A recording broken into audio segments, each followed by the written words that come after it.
There's a part of Ted Bundy's story the world rarely talks about. Not the trials, not the confessions, not the almost myth-like infamy that grew around his name. The real story, the human one, begins with the women who lived. The women who crossed paths with him, survived the unimaginable, and then faded from the headlines as the world became obsessed with the man instead of the victims. For decades, their stories were overshadowed, their names pushed into the background of a narrative built on terror. But if you truly want to understand Bundy's impact, you have to start here, with the survivors who interrupted his path long before the justice system did. It was the early 1970s. Universities were buzzing, dorm hallways lit with music, freedom, and the optimism of a generation that believed the world was finally safe enough to dream. Most students walked across campus without fear, without hesitation, without imagining that danger could hide behind a friendly smile or a helpful voice. Among them was Karen Sparks, a 20-year-old University of Washington student whose life was as ordinary and hopeful as anyone's. She wasn't looking for trouble. She wasn't taking risks. She wasn't part of anything dramatic. She was simply living the life every college student expects to live, until one night rewrote her future forever. Long before the term serial killer became part of the American vocabulary, Karen survived an attack so brutal, so senseless, that even investigators struggled to understand how she lived through it. And yet, after that night, the world barely spoke her name. There were no interviews, no documentaries focusing on her recovery, no public recognition of the strength it took simply to continue existing after what she endured. That silence, that forgotten chapter, is what makes her story so important now. Because Karen Sparks wasn't just the first known survivor. She was the first woman who unknowingly disrupted the trajectory of one of America's darkest figures. Her survival changed the timeline. It forced investigators to confront a predator they were not ready for. It marked the beginning of a pattern the world would only notice years later. And to understand the women who escaped Ted Bundy, we start with the one whose voice history nearly erased. For most people, Karen Sparks' name barely registers, a footnote in a case that swallowed every headline for years.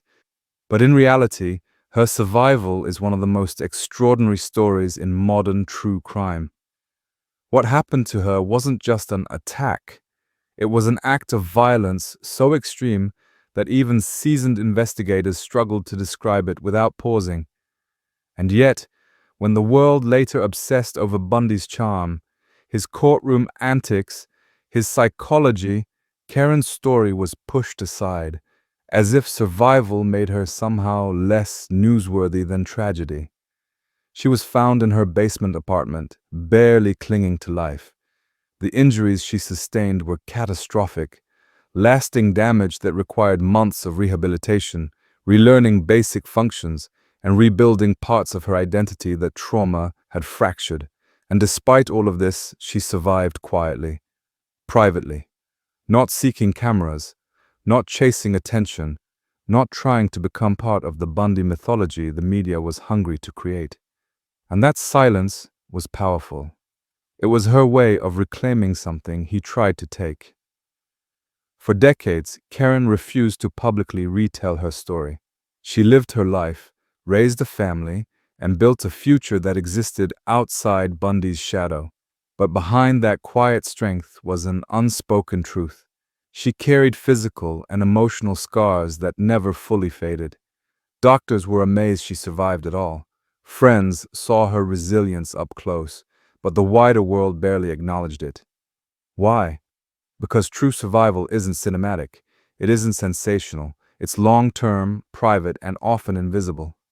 Karen's life after the attack became a testament to something the public rarely sees: the endurance of someone who refuses to be defined by the worst moment of her life.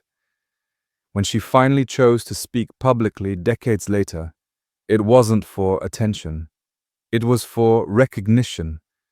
To remind the world that behind every headline, there are victims who live with consequences long after the cameras shut off.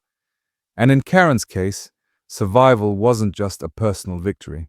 It was the crack in Bundy's facade, the first sign that something monstrous was walking among ordinary people.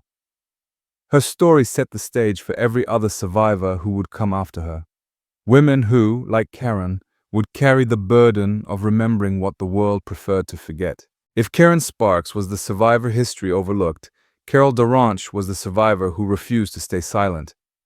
Her story didn't unfold in a dark apartment or a quiet neighborhood. It happened in public, in daylight, in a setting where danger was the last thing anyone expected. And that's what makes her escape one of the most remarkable, nerve-tightening moments in the Bundy timeline. Carol was approached at a mall in Utah by a clean-cut man claiming to be a police officer. His tone was calm, his badge looked real, and his story sounded official enough to disarm anyone. Someone had attempted to break into her car. She needed to come with him to file a report. It was a setup so polished, so disturbingly professional that even today, criminologists point to this moment as proof of Bundy's chilling ability to perform normalcy. But Carol noticed one detail, just one, that didn't sit right. The badge didn't look quite as genuine as it should have. The voice carried a hint of urgency that felt off, a feeling, a whisper of instinct. Most people wouldn't have questioned it, but Carol did. As soon as she sat in his car and the doors locked, her pulse shifted. Something was wrong, and when he suddenly pulled off the road into an empty area, the truth snapped into focus. This wasn't a police officer. This wasn't a report. This was a trap. And in that instant, Carol did something almost no one had ever done. She fought, kicking, scratching, clawing at the door, overpowering panic with survival instinct. She wrestled with a man the world would later learn was one of the most dangerous predators of the century. She managed to break free and sprint into the road, terrified, shaking, but alive. Her escape wasn't just luck, it was intuition sharpened by a single moment of doubt. The kind of doubt that saves lives. Carol DaRonch didn't just survive. She became the key witness who helped police identify Bundy. Her testimony later cracked open the investigation and tied Bundy directly to multiple disappearances. Her survival didn't just save her. It changed the direction of the entire case. And yet, for Carol, the aftermath was far from simple. Because survival doesn't end when the danger is gone. It begins when the world wants you to retell it. By the time Ted Bundy reached Florida in 1978, the nation still didn't fully grasp what he was capable of. Investigators were piecing together patterns. States were scrambling to share information. And yet, no one imagined the kind of violence that would erupt inside the Chi Omega sorority house at Florida State University. What happened there became one of the darkest nights in American campus history. But hidden inside that nightmare were two women who survived what should have been impossible. For years, the Chi Omega case has been framed around loss, fear, and shock. But rarely do people pause to recognize the extraordinary resilience of the women who lived through that attack. Kathy Kleiner and Karen Chandler were both asleep in their shared home when Bundy broke in. It was random, it was fast, and it was brutally calculated. No reason, no motive, just opportunity. Both women sustained devastating injuries, bones shattered, faces broken, trauma that left investigators speechless. Yet somehow, through instinct or luck or sheer will, they survived blows that were meant to be fatal. And that survival would later become one of the most powerful counter-narratives to the mythology built around Bundy. Kathy Kleiner has spoken openly about her recovery, the surgeries, the fear, the emotional weight that lingered long after. But she also spoke about something the public didn't expect: strength. She refused to be turned into a symbol of helplessness. She rebuilt, recovered, and rebuilt again. Her story isn't one of fear. It's one of reclaiming life after it tried to disappear. Karen Chandler, too, survived unimaginable violence. Friends and family later described her recovery as nothing short of miraculous. Both women were young, hopeful, planning their futures, and overnight their lives were rewritten. Yet they pushed forward with a quiet determination the world rarely sees. The Chi Omega survivors are often mentioned in a single sentence during documentaries, but when you look closer, their stories reveal something crucial. Bundy didn't walk out of that house with victory. He walked out leaving behind two women who would later become living proof that survival can defy even the darkest intentions. And their lives after Chi Omega would ripple outward, influencing public perception, courtroom narratives, and the way America understood the true impact of Bundy's violence. While the Chi Omega attack captured national attention, another tragedy unfolded just a short distance away.